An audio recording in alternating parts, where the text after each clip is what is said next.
problem is, the higher the price goes, the more work we have.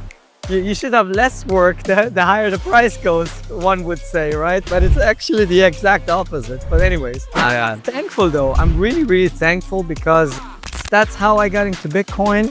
It was first thing, ignored it, but later on studied it, and now I'm all in. I don't want to own anything else but Bitcoin. Got out of real estate, got out of gold, got out of stocks, got out of everything. It swallowed me all the way in. Out of curiosity, so what is your elevator pitch? You know, when you say like, I want to own only Bitcoin and no other assets. Once you realize what problem it actually is solving, it becomes a really big idea. And understanding the problem is much of a bigger challenge than understanding the solution. The problem is we have a monetary system that Ruzbeh Kroner brings 17 plus years of global banking experience across Germany, UAE, USA, and Switzerland, specializing in derivatives, payments, and compliance. Since 2017, he's focused on Bitcoin, co-founding BitGuide, an open Bitcoin university. Now, as co-founder and CEO of 21 Capital, he's bridging traditional banking with the decentralized future of Bitcoin. So many things that can actually happen in self-custody, and a lot of Bitcoiners don't want to talk about it because we want people to take self-custody. The biggest downside of doing self-custody is losing your keys, but even bigger than that is enough drumming. Let's go to the solution now. So what's the solution? But in my opinion, this is already 10xing your security and 10xing your risk, or 10xing the reduction of your risk to losing your money. This literally makes it almost impossible to lose your money. Thanks a lot for sharing all these insights, true masterclass on self-custody and how to bring it to the next levels. How do people use this? Yo guys, back with another episode here at Less Noise, More Signal. Today again with a very special guest, so it's RK. Very nice to have you on the podcast, man. It's a pleasure to meet you. It's a pleasure to be on your show, Pascal. I'm really looking forward to this. Yes, great. Yeah, actually, we never met in real life, but as often this is the case in Bitcoin, I would assume, you know, people are listening to other podcasts. You hear some, maybe even lecture online, and then you're just intrigued, you know, and that's what I was. I heard you on some other podcast. I think it was Robin Sayers' podcast, and I just thought, wow, this is quite interesting, especially when it comes to like the whole custody thing, and something I'm obviously grappling with myself as well. So I thought that, yeah, I would like to bring you on and talk about these topics. We've also had tried for a while now, but now finally we got together, right? Yeah. But it's great. That's the fate of every Bitcoiner at Zoom nowadays. You know, as we just discussed offline or before we started, like everyone's so busy, you know, and Bitcoin is like, most people from the outside believe, well, Bitcoin, very nice. You know, you can get rich quick and then you don't have to work anymore. But most of the Bitcoin, or all of the Bitcoiners I know, like the true ones, you know, they have been working 24/7 and sometimes even have to kind of calm themselves because that they don't sort of get overworked, because everything is just so exciting, you know. And so I don't know if you have a similar feeling. 100%. We have so much work at the moment at 21st Capital, and the guys are really working day and night from morning till evening. The team is growing, the product is exciting, everyone loves it, and we're really excited about the growth we've seen in the past year. And yeah, you're absolutely right. And the problem is, the higher the price goes, the more work we have, right? You actually have, you should have less work the higher the price goes, one would say, right? But it's actually the exact opposite. But anyways, I'm thankful though. I'm really thankful because I've always had this, you know, dream to work in the Bitcoin space, and now finally, it has come true, and it's really exciting to be in the space. Really is.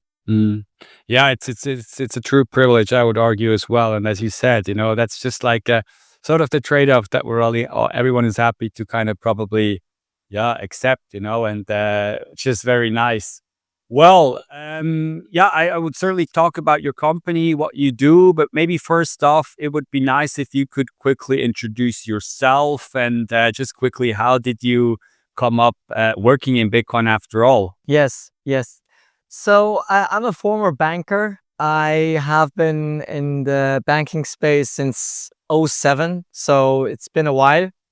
I started right before the financial crisis, global financial crisis happened, and I actually witnessed it firsthand. So it was pretty crazy. It was actually a really good time to start because, well, I learned so much. I started as an intern in a small bank in Germany. Then I moved to sales. Then I moved to Dubai, lived in Dubai for a while. Then I moved to another bank, moved to Switzerland, and worked there for a while. And got into Bitcoin in 2017 for the first time. Ignored it as usual, everybody does.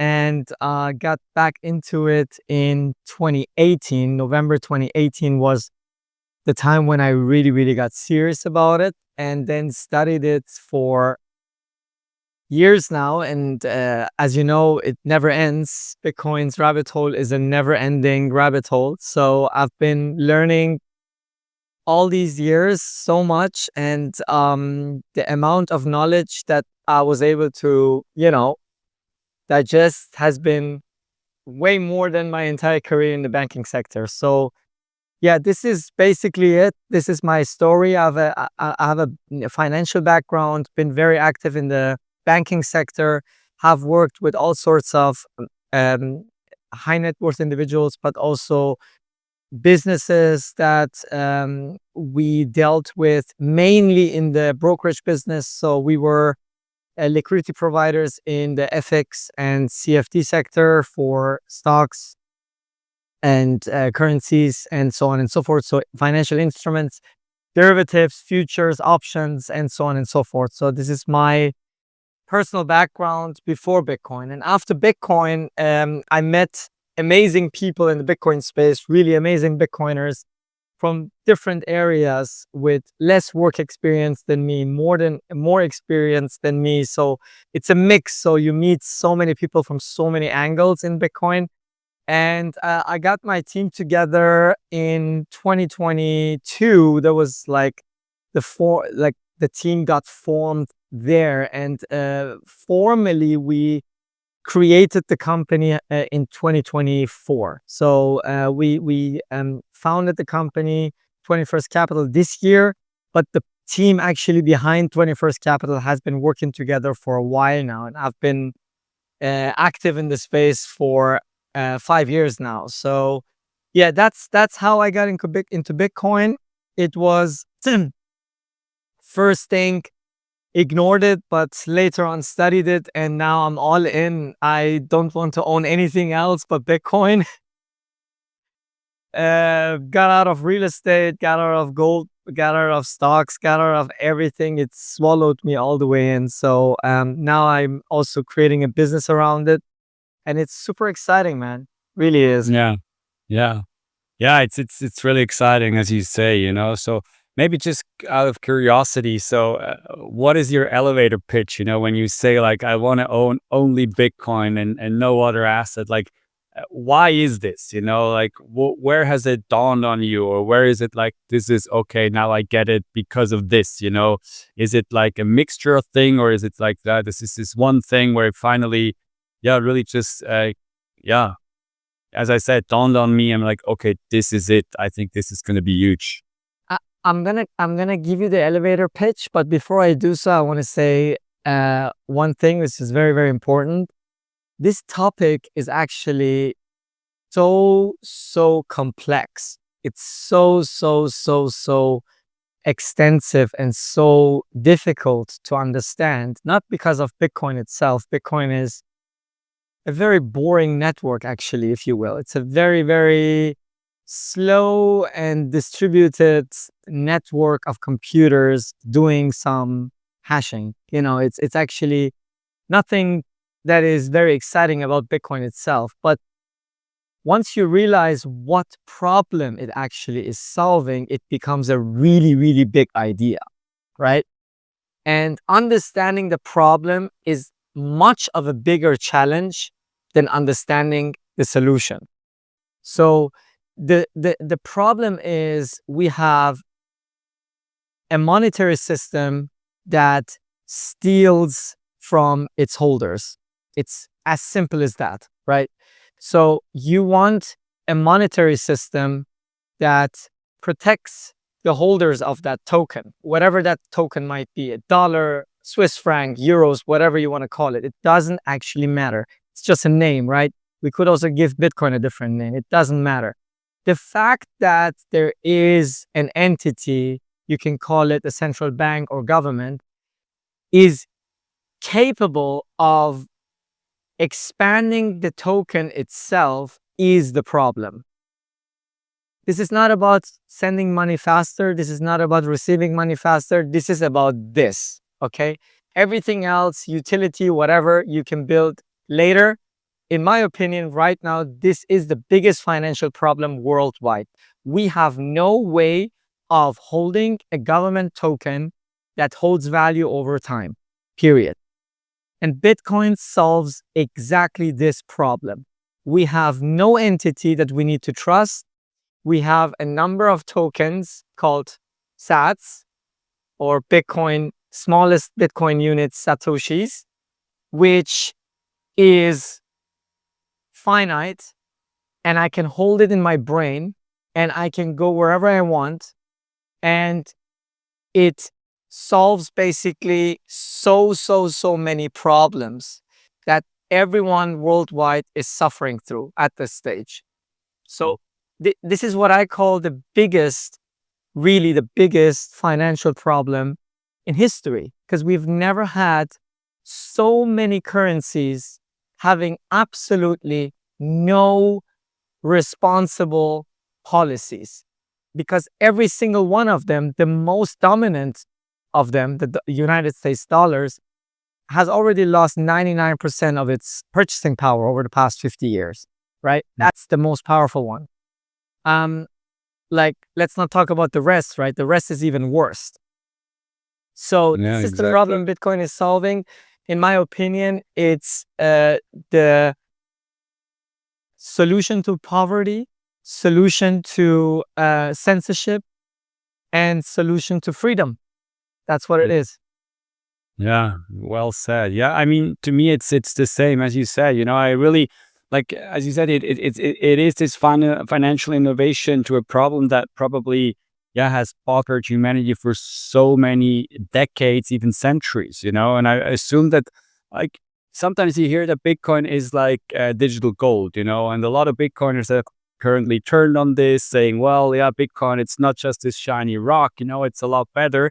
And as you said, it is, you know, you can transfer it a lot more easily. But in the end, I would argue it still boils down to this, you know, like, has humanity ever had something which is, as you said, in terms of token, cannot be just arbitrarily be debased, you know? And that's probably throughout history, the last 5,000 to 6,000 years, this has been Bitcoin, you know, and it's been a gold, I would say, you know, that's what gold was really well at doing, and it probably saved a lot of people's lives and generations, just because it was able to kind of hold this value over time. But now there's Bitcoin, and it is really, Bitcoin is a disruption of a 5,000-year-old technology, which is gold, you know, and this is so huge. It makes it so much better, and so that's why I'm so excited about it.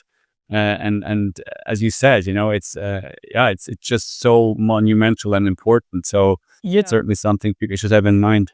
I always, Pascal, I said that in the other podcast as well, because it's so true. I would argue we never had actual money before Bitcoin.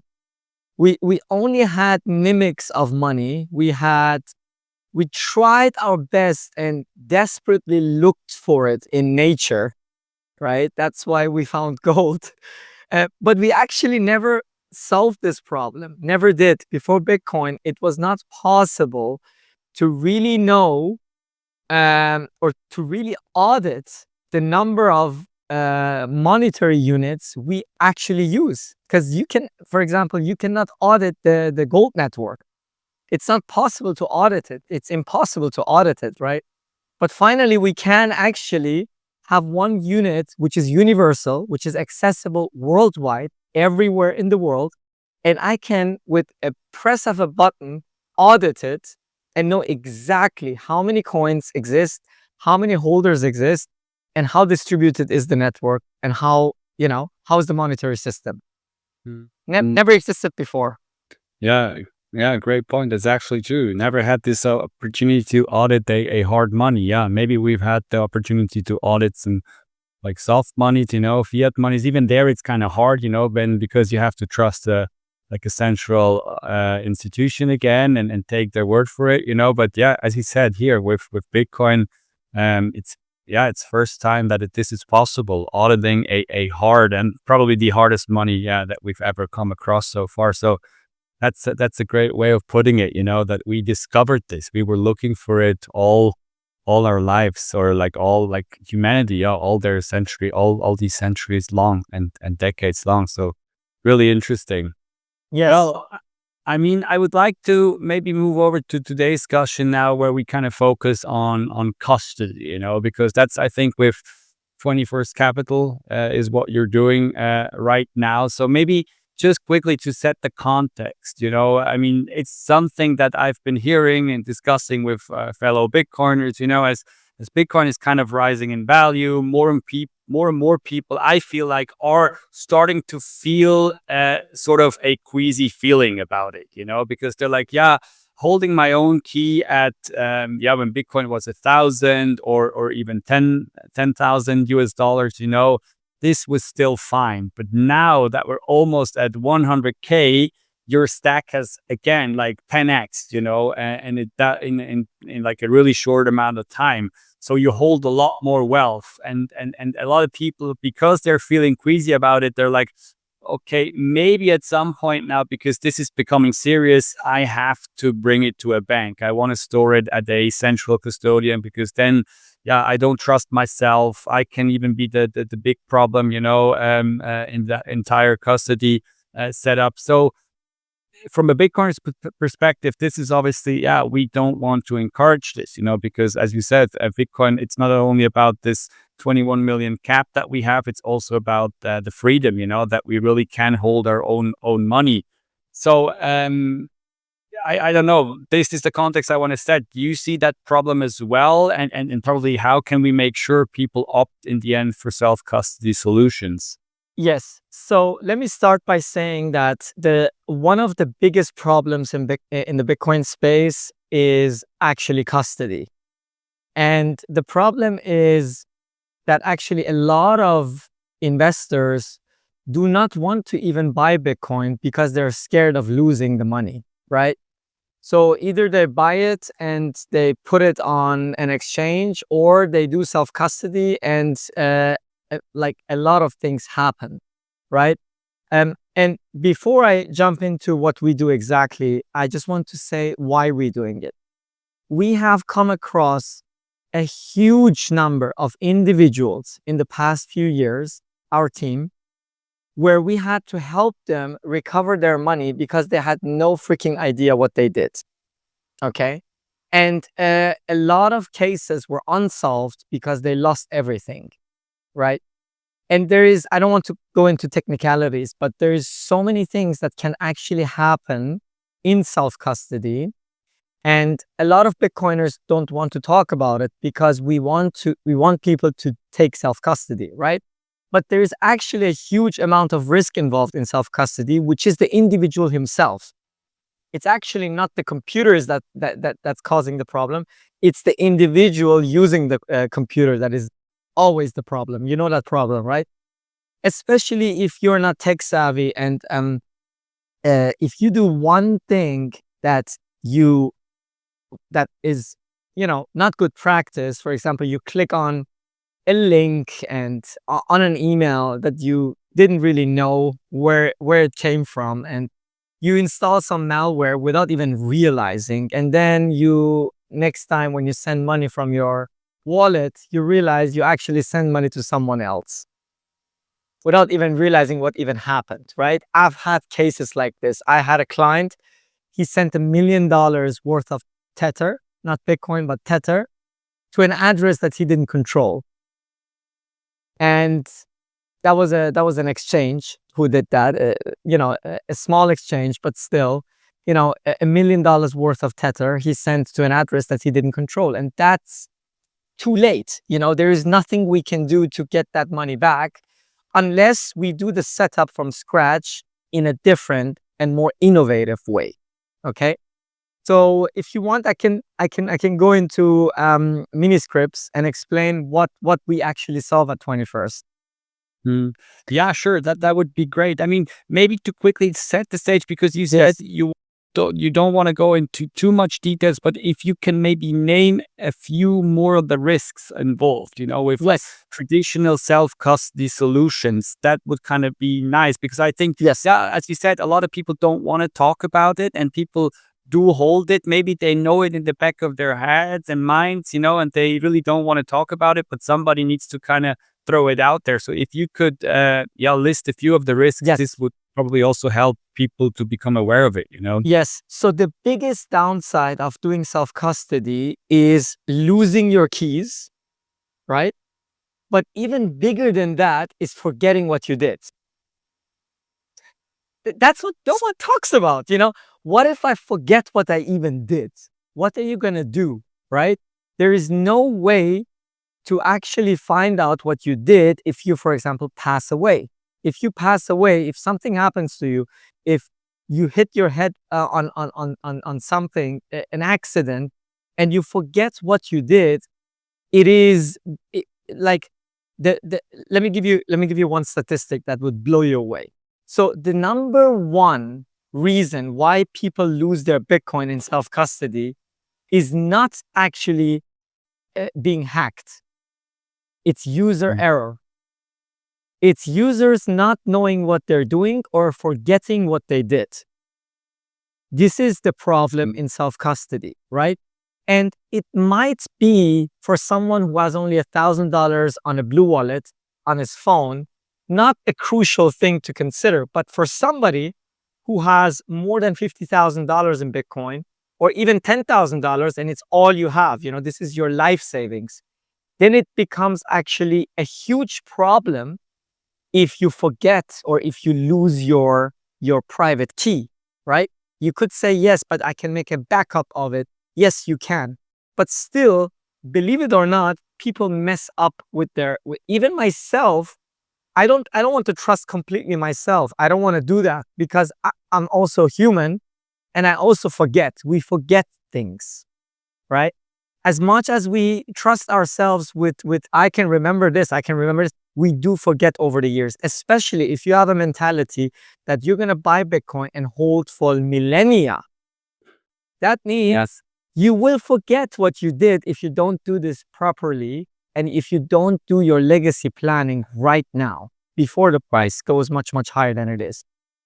Yeah, exactly. I totally see the problem. That's well said. I mean, because how I think about this, and also when I talk to other Bitcoiners, it's like, okay, some of these Bitcoiners, they know that they want to hold their own keys. It's like, yeah, that's what Bitcoin teaches you, and that's why you want to do it. And then you opt for a hardware wallet, and you're like, okay, this is already quite safe enough, and then they might be aware of the fact that, as you said, they all pose the biggest problem if they forget about something, or if, as you said, like something, lightning strikes or whatever, like you forget about what you actually did.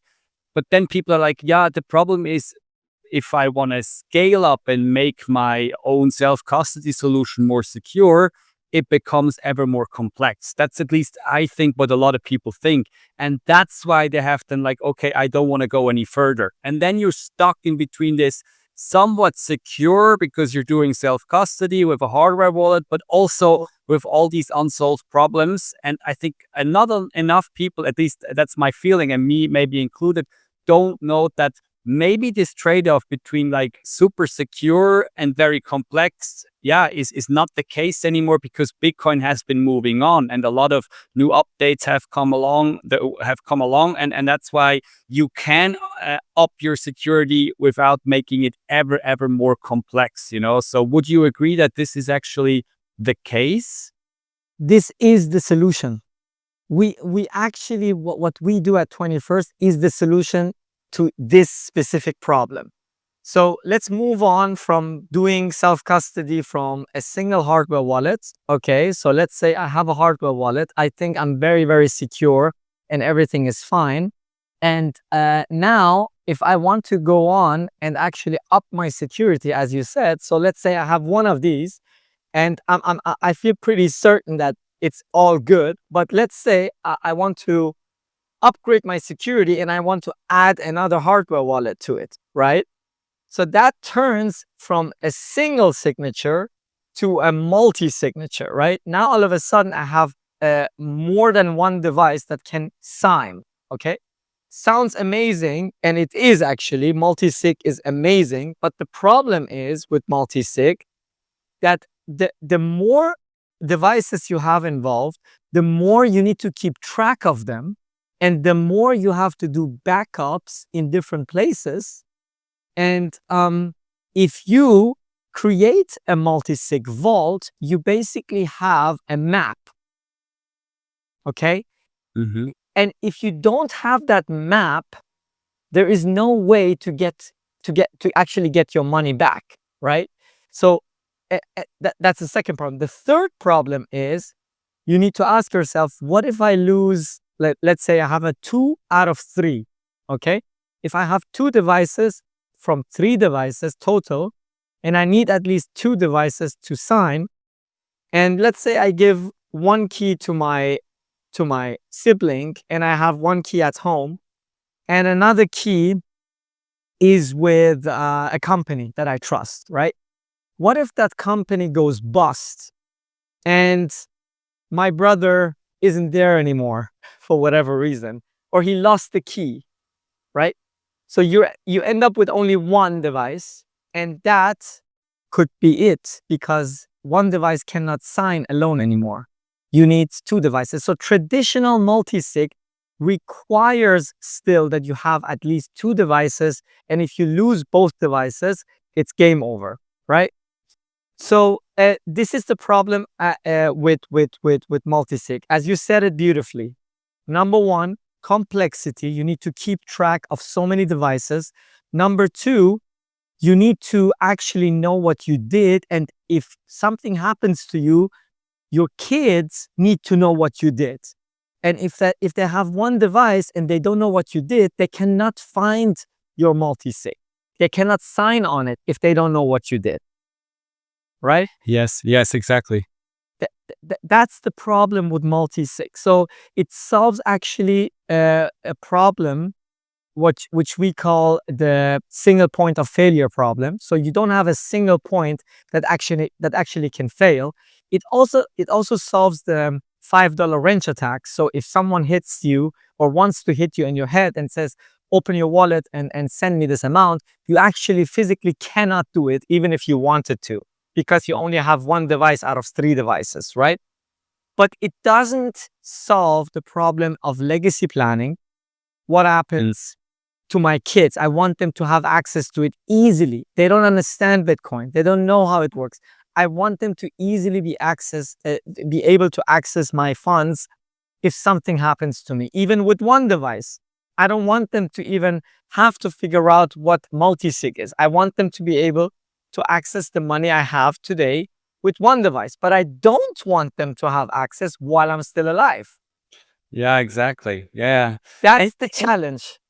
Exactly, because like from what I'm hearing when I listen to you, you're like, or at least that's what I also been told by many people, there's multi-signature, as you said, which is like, it is better than maybe single signature in a sense of that it gives you, as you just described, some more protection, but also comes with a few downsides. But then you also have the collaborative custody, I think, that you now alluded to, where you kind of, share the keys of the multi-signature with other people, potentially even with a company. But now that when I'm listening to you, I think this is not the end of the story, right? Even these 2 things, which are buzzwords in the community, and a lot of people think like, it's already an upgrade and this is the end of the story. It's not. You think there's even more to it, and you guys have been discovering this. So can you maybe take us down this route as well, where you can improve on collaborative custody as well as multi-signature? Yeah. Enough drumming. Let's go to the solution now. So what's the solution? We have in Bitcoin had an upgrade, which is the Taproot upgrade. If you don't understand what it is, I mean, not you, but the audience, if you don't understand what it is, it doesn't actually matter.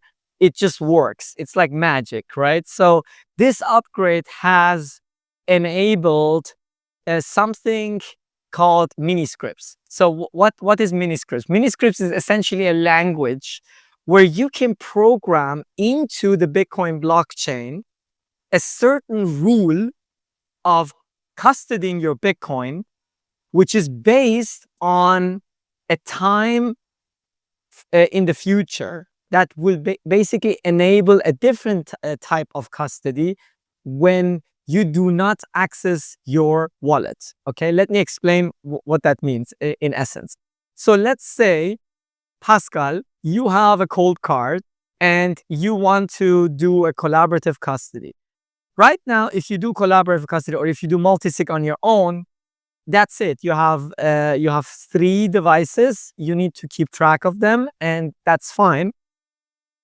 But if you lose 2 devices, then you have a problem. Or if for example you have a child, you have a son, and he actually doesn't even know what you did, he's incapable of accessing your funds, right? If he cannot find at least 2 of the devices, right?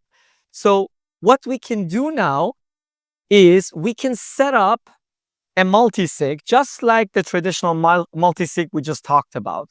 But we can program into the Bitcoin blockchain, very important. You do not trust me. You do not trust 21st Capital. You actually encrypt this rule into the blockchain that if I do not access my wallet for more than, let's say, 8 months, with the traditional keys that you set, with the traditional keys that I just put in place, which is a 2 out of 3. By the way, it could be also a single sig, but let's say it's a multi-sig. If I don't have access to this for more than 8 months, turn this multi-sig into a single sig. Mm-hmm. And this device I will give to my son or whoever I want to be able to access the money, right? So what happens is you have all the protection of multisig throughout this period. And after 8 months, if you don't touch your vault, this is how the blockchain, actually the network, knows that you might have lost the keys or that you're actually not around anymore. God forbid. Okay? And after that period, it automatically activates a recovery backup that you preset when you set the vault. Yeah, I see. Okay, yeah. So the way it works technically, now I will go a little bit technical, but then you interrupt me if it's too technical, okay? So if you understand Bitcoin, you know that Bitcoin has its own time chain, right? It has its own clock. So every block that you see on the network is around 10 minutes long, right? Yes. So the way you communicate to it is you say, if we reach X number of blocks from now, activate this. If I move the money during this time, or I have access to my vault during this time, move the 8 months to another 8 months. So we do the setup today, Pascal. After 3 months, you refresh your Bitcoin. You actually prove to the network that you're still around. You still have access to your vault.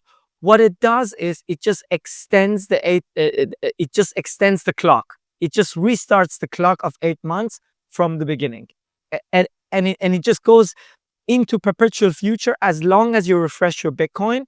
After a while, it just postpones this time lock. It's called time lock. This recovery for your child into the future. But if you don't access the money after 8 months, it will activate this recovery, and your child or whoever with this legacy key is able to access your money with one device.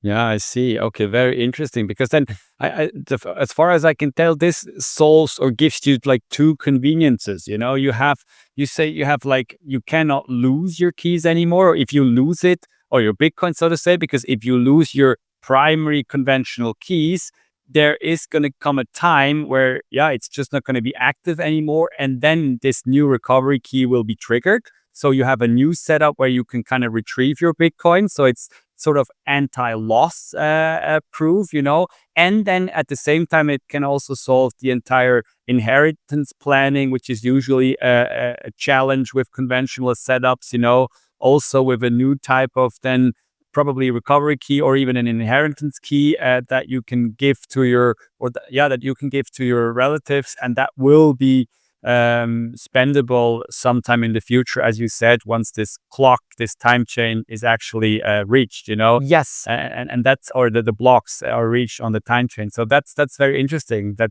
these two things are sort of solved, right? Yes, but it's actually not it's not finished yet. There's more into this. So here's the beauty. You can actually add another recovery on top of it. So you say, I'm gonna have my son get access after 8 months, and I'm going to have my my daughter or 21st Capital, whoever I want to have as my last saver, have access to it after 15 months. Mhm. Okay, and during this time, while the time lock is time locked, basically the keys are time locked, there is no technical way to actually access the money for the counterparties. Like you For actually no one involved, for right? no one, exactly, no one is able to access the money unless they actually um, uh, get to that block that you preset before you do the setup.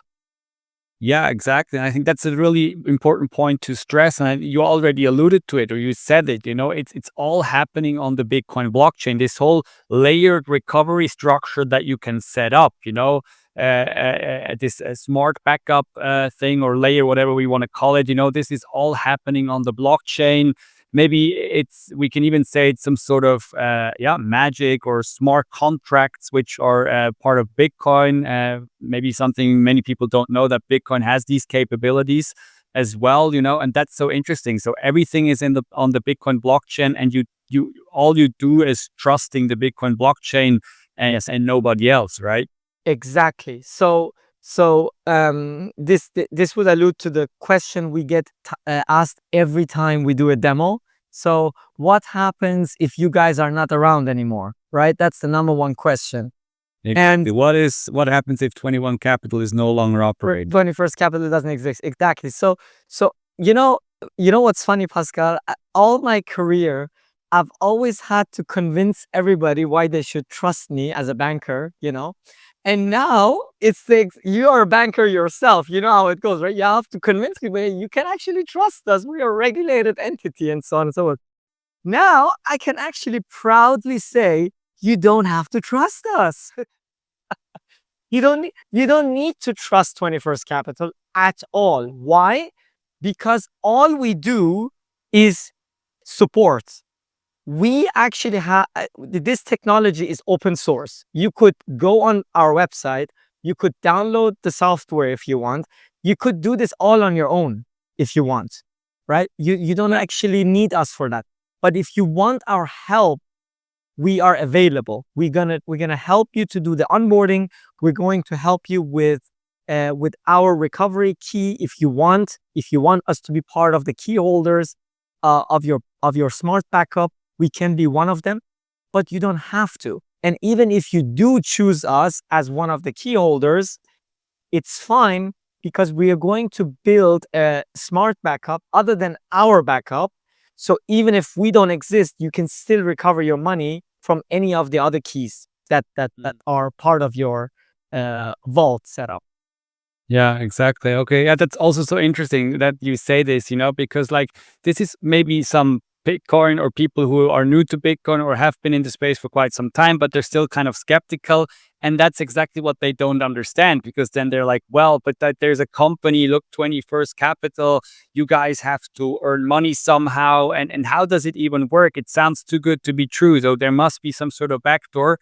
And you're now telling me, no, there's not, but we do have like a business model around this. It's sort of supporting people, probably also setting this up, or like it's not that you set it up on the Bitcoin blockchain, because as you said, this is probably can be done by people themselves, but having a sort of manual out there and just the support for people to follow and have to set up this most secure setup, so to say, right? Is that kind of like where you come in? Yes. So what we do basically is we take the burden of making a mistake during the setup, right? That's number one. Number two, we help companies and of course individuals, high net worth individuals usually, because that's the most relevant topic for high net worth individuals. We help high net worth individuals especially to create their legacy plan. Okay, so we have a platform where we design and create together with the high net worth individual based on his circumstance, depends how many kids he has or how he wants his legacy plan to be. We help him step by step to build the legacy plan, and not only to build it on a PDF, if you will, or on our system to be transparent to everybody, but to also encrypt it into his vault, right? So we will basically mirror his legacy plan into his vault, right? That's what we are doing during the onboarding. We are going to step by step explain everything that is needed to be purchased, which hardware wallets do need to be purchased, how do we do the setup, how what's your circumstance, where do you live, where could you put the keys, how many kids do you have, so many questions, right? So it's really subjective, based on a case-by-case basis, and based on that we help individuals to create their vault setup and do their legacy planning, and also ongoing support. So what we came to realize is after people do their setup, they want someone to help them every time they want to use their vault, right? So they don't want to do it alone because they're afraid they're going to make some mistake, So we have this ongoing priority support where we're going to, for example, if you want us to co-sign with you, for example, Pascal, you have one of your keys at at Zürcher Kantonalbank or Zug Kantonalbank. You're based in Switzerland. So let's say you have a safety deposit box at your bank. One of your cold cards is there. You don't want to travel to the bank every time. You have one ledger at home and you want to co-sign with us. You just schedule a call with us. We come online. We verify that it's you. We don't want to basically sign with someone that is not you. That's the first thing we do. And the second thing is you don't have to go to find your second key. We can co-sign with you. Or even if you have your own keys with you at home, we're going to help you do it securely and safely. If it's a large amount, a lot of people are afraid that they're going to make a mistake, because if you make a mistake, there is no way to actually get your money back, right? With Bitcoin.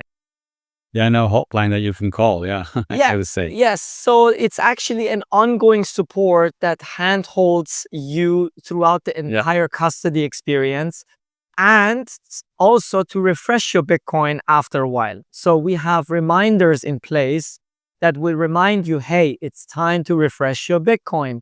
Remember, you put 9 months as your time lock. If you don't refresh your Bitcoin, your child will be able to access your money.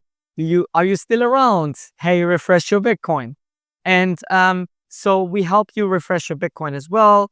And it also is important, if you have experts who do support you from time to time, not to forget, Yeah. So I know people, they buy this, they put it in a vault, or in a safety deposit box, after 5 years, they don't even know what they did. And then they try to see where their money is, and they're like, oh, I actually lost my computer 2 years ago. I didn't take a copy of my Ledger Live. I had a case like this. And I created some sub accounts, and I can actually not find those anymore. Yeah, I see. Yeah, I heard this And then, as well. Yeah, then what? And then it's game over, right? So you're screwed. Yeah. then you're So that- screwed. yeah, exactly. And that's why I think, as I understand it, yeah, people need this sort of financial amigo, that's going with them along the journey step by step. And as you said, sending them reminders, hey, this is now something they have to do. And maybe also in the setup process itself, just kind of take them hand by hand, or on the hand, and help them really do it as well as possible. So maybe just concretely speaking or practically speaking, if we now have somebody who's listening to this and is like, well, this sounds really interesting, I would like to start using this sort of smart vault, where can people go? How would that work? Yes. Before I do that, Pascal, I just, if you don't mind, can I share my screen with you? Sure. Yeah. It Because should be. because it's actually much easier to understand if I show a graph that will actually explain I can also, yeah. Yeah. I can also later on just put it in there. Yeah. Okay. Yeah. That's good. Great. Do you see it? Yes, I see it. Okay. So basically, this demonstrates what we just talked about in a graph, right? So you have your primary keys, which could be a multisig, right? And they're always active. They're always gonna be active, right? Always. Yes. And then you might have a recovery key, right? Which you time lock, and after some time passes, this recovery key gets activated. But as soon as you actually sign on your vault, they get deactivated again. So this goes back every time you refresh your Bitcoin. But even if this gets activated, let's say we are here now. Do you see my mouse? Yes, and maybe this is also true, like once the other keys are activated, the old ones are not usable anymore, right? Not true. They are. This never gets deactivated. So if the recovery key is activated, let's say you forget to refresh your Bitcoin, okay? Let's say you put a time lock of 6 months. Let's say this is 6 months, okay? Let's say you go on vacation, you are on sabbatical for a year, and you don't touch your Bitcoin for a year. So we're now here, right? As soon as you have access to your keys and you sign, we just go back here. Yes, and this always remains active. No matter what happens, this always remains active. I It see. never deactivates. It's like layers of additional keys. The additional keys don't deactivate the lower layer keys, right? Yeah. Just like the Bitcoin blockchain, you have Lightning, which is on top of Bitcoin, and you have the base layer. So this is your base layer, which is always going to be there. And this is in case the base layer fails, you always have this protection. It's like an insurance, you have here one insurance, and you have another insurance here. Yeah, exactly. Okay. Yeah. Interesting. Yeah. And how do people use this? Like concretely speaking, like if anyone wants to start today, how to go about it? So you can book a demo with us. This is what I usually suggest in most cases. Just book a demo at 21stcapital.com/demo. Okay. 21stcapital.com/demo. Yeah. Just book a demo with us. We will do a short interview with you, ask you about your circumstance, explain the Smart Vault to you based on your circumstances and how it can actually solve your legacy issue or your concerns, whatever those concerns are. And after that, we can book for you an onboarding and actually do the work. Okay, I see. Yeah, interesting. No, surely I will surely link to the web page that you just mentioned, like your company's web page, so people can check this out. Maybe one last question now, because we were talking about this. Is this now the end of the story? Is this as good as it can get, or is it like possible that in the near future maybe there are already some possibilities out there, how this could even get better, the self custody journey and just experience? Anything that comes to mind here, or? Yes. So I really believe that this is just the beginning, right? I mean, we always want to build new stuff we humans, we always want the next thing, right? What's the next thing? What's the next thing? What's the next thing? This actually solves a lot of problems. But when it comes to the technology, what I believe will really happen in the future is that we are the pioneers, 21st Capital, companies like us, the first users, we're the pioneers. But later on, you will have a bunch of other companies pouring into this new technology, right? Then you can actually combine 21st Capital's key with some other company's key, and then another company's key, and another company's key, and another company's key, right? You could actually have so many companies compete with each other. Right now, it's only us. I mean, I don't know any other company who is doing this concierge onboarding, white gloved onboarding stuff for Miniscripts. There is no one. It's only us. But I believe that there will be more and more companies joining this ecosystem. You will have more co-signers in the future. And if you're more comfortable having more co-signers, you could do that. Obviously, it's more expensive because you're going to charge a fee for that, but it's going to reduce your risk even more. But in my opinion, this is already 10xing your security and 10xing your risk, or 10xing the reduction of your risk to losing your money. This literally makes it almost impossible to lose your money. Impossible. It's like I always actually, the easiest way to explain this to a newbie is, imagine you have an insurance on your Bitcoin. That's what it is. It's an insurance on your Bitcoin. You pay a premium to the service provider that in case you mess up, you can still recover your Bitcoin while you have all the protection and all the benefits of self-custody. Which is like huge. Yeah, exactly. You get all the benefits as well as the security, which is amazing. Yeah.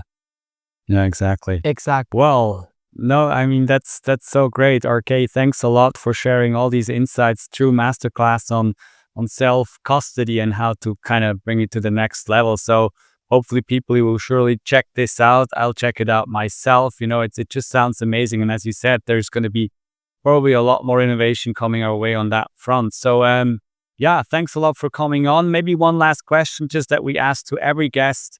Any special high signal person within the Bitcoin sphere that comes to mind and that we should be bringing on here and talk to?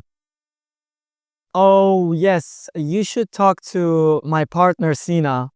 He's incredible. So if you have an audience who is interested to also understand the data of Bitcoin's network, some amazing metrics that he does analysis on. He basically does an analysis on the power law, for example, on the network's growth and on the number of users, and tries to model any form of correlation to the price of Bitcoin, right?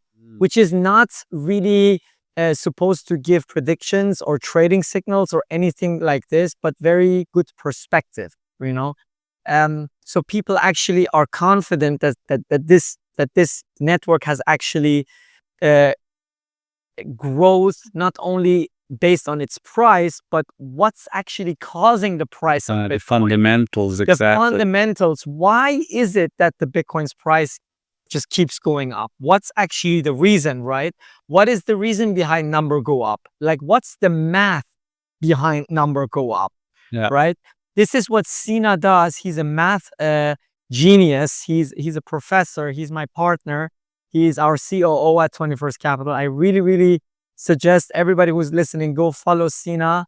I think his handle is Sina_21st. I believe so.